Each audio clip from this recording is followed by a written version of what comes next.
I'll start off with they're a really good team. Steve does a really good job.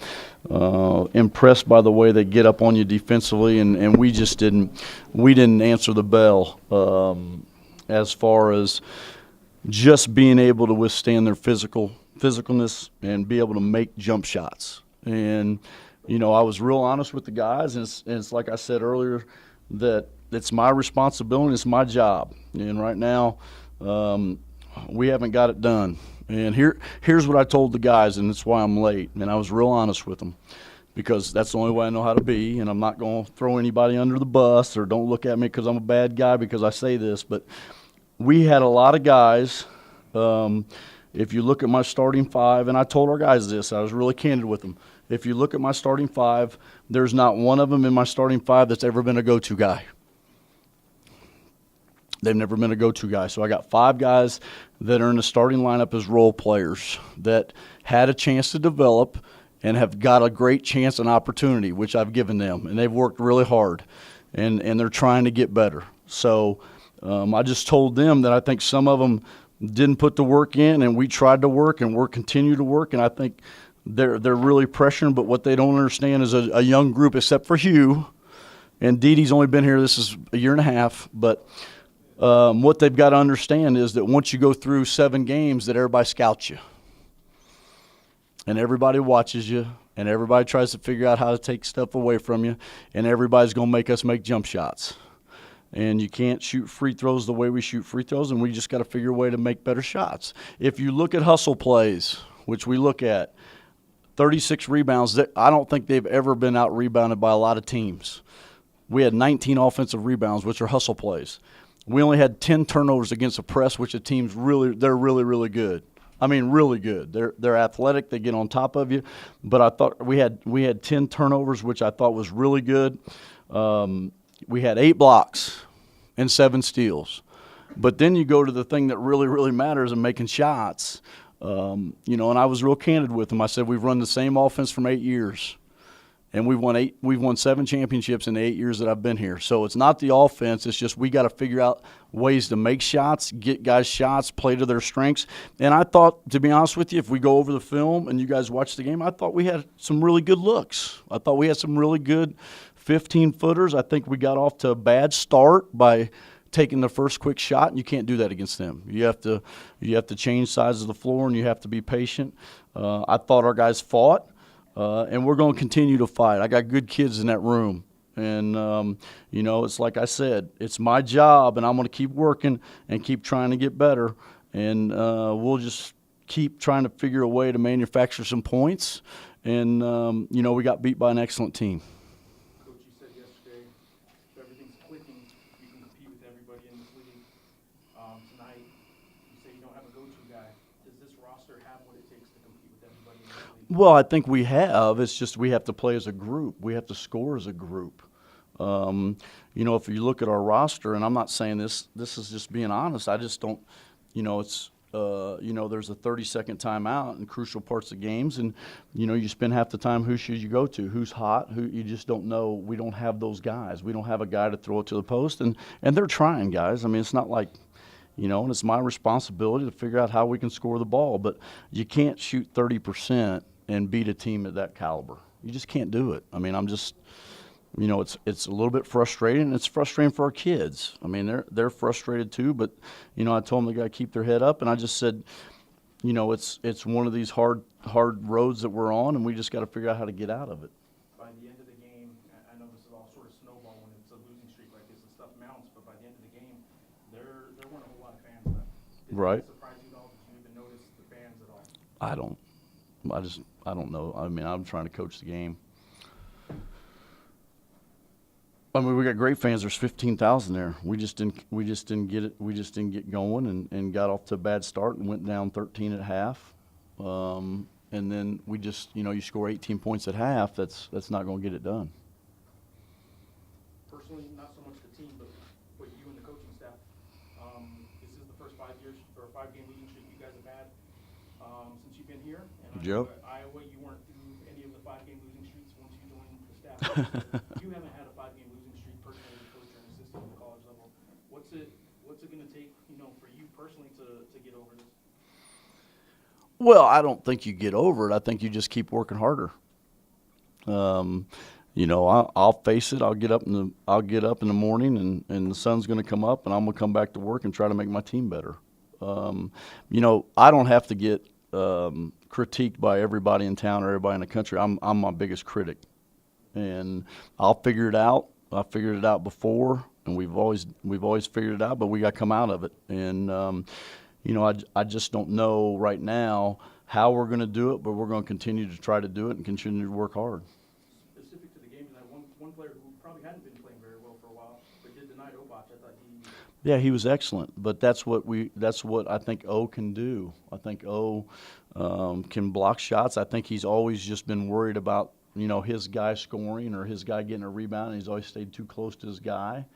And that's just one. But he was excellent tonight. He missed a couple easy ones that he'll make down the road with some maturity. And he struggled a little bit from the line, but if he can get 9 rebounds, and the one thing that's it's hard to believe that we had 19 offensive rebounds and only 17 defensive.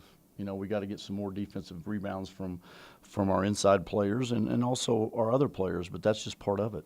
How do you develop a go-to guy, or is this something, in your opinion, that this is going to happen by committee? Well, I just said to him, and I was very, I had a great conversation with him. I wasn't upset. I wasn't yelling. I said, here's what's happened with their team and with our team.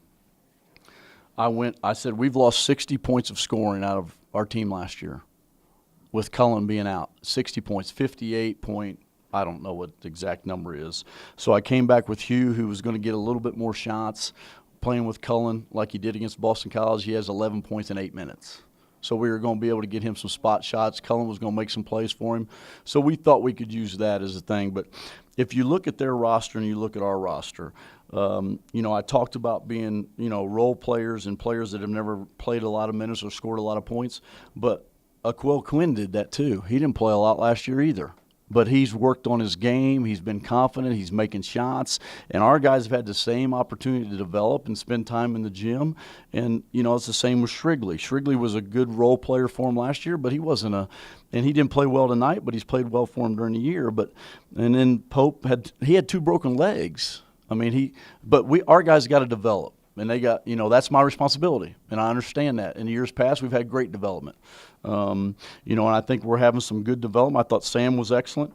I think Xavier's going to be fine, but we got to spend some more time in the gym, not with 2 hours of practice, but learning how to make jump shots and make free throws. And that's, we'll continue to work on that. We'll spend a lot of time on that, but we've got some guys that really have to develop, because I said at my press conference yesterday, we were counting on Jordan Goodman to come in and be a double-figure scorer. I was counting on Cullen to come in and be close to leading the league in assists and being able to score the ball and make free throws down the end.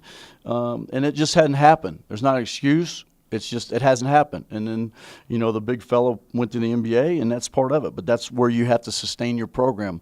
The guys that come back have to develop and get better to take those roles similar to what their guys have done.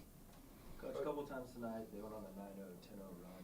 Is there anything as a coach you can do to kind of stop those defensive lapses, or is that just kind of? Well, I think we have to get back to guarding again. I think we just had gave them some easy baskets, and they made some shots in a timely fashion. I thought our transition defense was okay. They had 10 fast break points, but I think it was more than that. I would think that they had more than that. But we just got to get back to being solid defensively and tough-nosed. And really our whole staple the rest of the way is we're going to have to really guard people. Is that going to be kind of switching between man and zone? Well, I just think, the Nevada game, we played a lot of zone and we got driven. But at the end of the day, the real thing of the game was we missed 13 of our last 16 shots. And, you held a team under 60 points in regulation, and then they score, I think, 66 or 63. But we got to get back to guarding. Financially, where is this team at right now? I mean, you lose a couple close ones, and then tonight, is this a bunch that's lost any confidence in your opinion? I don't think they've lost confidence. I think they've just it's a situation where they got to realize that they're being scouted and people are going to take things away from them. And, it's like they're going to take our drivers away and they're going to make us shoot jump shots, and then we got to get some post scores. So, it's a tough thing, and we just got to keep working and try to figure it out and give our guys confidence. I was real positive with them. I said, you got beat by a good team. You came out and got off to a bad start, and you can't do that, especially when you have a full house. And we just got to, we're going to keep working. Try to give them as much confidence as we can and be really positive. Coach, you mentioned Malik Pope, assuming he sticks around next year. What kind of player could he be in this league? Well, I think he's really, really good because he does a lot of things at 6'10" that you can't do, and that's shoot the ball. He stretches the defense out. Kid had a really tough 2 years, and he did one thing. He worked on his shooting. He causes problems. And I think if he develops a low post game, he could be terrific. He's a good player now. You mentioned with your players just trying to develop their identity. Do you think at times they overthink the offense and the flow of it? Well, I don't think they're overthinking. I think that they don't know what to do when they're getting taken away from their strengths. Instead of just shooting the open jump shot or making the right play or dribble drive and make a play for another guy, I think that once people take stuff away from them, the thinking comes into effect. Would you say that they're hesitant out there? I don't know if they're hesitant. We got 55 shots up. So, I don't know if they're hesitant. I think they might be hesitant in the fact that they're open and they don't know if it's a good, they don't know if they should pull the trigger or not because some of them are drivers and some of them aren't perimeter jump shooters. But, we've talked to them that they were going to have to make 15, 16-foot jump shots and make some threes. And we made 3 3-pointers tonight and shot 30% from the field. So we got to continue to work on that. What challenges does UNLV pose second time around? Well, I think, they lost their best, they're arguably their best player, leading scorer in Vaughn, and Woods, up there for all league. So they'll give us problems because they'll zone us. And they've been playing a lot of zone, and we'll have to make some perimeter shots. But we'll have to guard them. We got to get back to being the way we can guard. And if we do that, we're going to be okay. But we got to get back defensively and really guard people. 4 games left. Just what are your expectations just the rest of the season? Try to win them all. That's what my expectations all the time is. But we're just trying to get our group together, and it's been a long day because I had 3 staff members sick and had a couple players sick. But we'll come back to work tomorrow and try to get them ready for UNLV. But we want to try to win them all, and we gotta continue to keep working and try to push them in a positive direction. Thanks, guys. Appreciate it.